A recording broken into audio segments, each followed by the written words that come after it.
There's an element that you have to be where your audience is, right? So if your audience is opening a news app on their phone and they have a wonderful experience, it's personalized, it talks to them about their interests, then as a publisher, in many instances, it makes sense to be there. But what needs to happen is that Apple News channel needs to work for you as a publisher. The one beauty of Apple News format is that you can build the articles to work how you would like them to work. So we would say to publishers, make sure that you are triggering options for readers to essentially move into your newsletter or your app from Apple News itself. So use that opportunity and meet the audience by making sure the audience know who you are and what you offer that is outside of Apple News.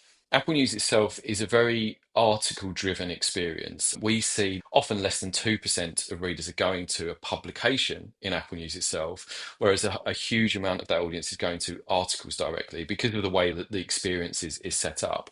Now, if a reader comes to your publication, they've discovered it, let's say through a really big publisher that your story is alongside, you have every opportunity at that time to say, engage more, and then build that journey into a newsletter or an app or whatever is important to you. We see publishers that are utilizing it to drive podcast subscriptions as well. This is sometimes tricky to build subscribers to podcasts.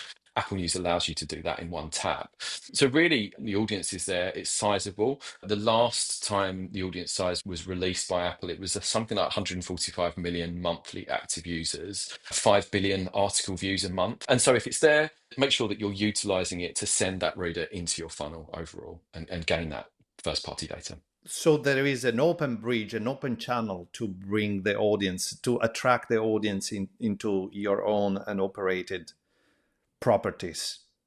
Exactly. Yeah. I think that people are sometimes quite surprised about that when we say Apple is fine with you including a nice big mechanic for driving newsletter subscriptions. But in fact, Apple has taken that further. So with certain publications now built into Apple's UI, there's a click through from Apple News that Apple controls that sends the reader off into newsletters. I think Apple understands that for publishers, this is important. And so they're actively happy to do that.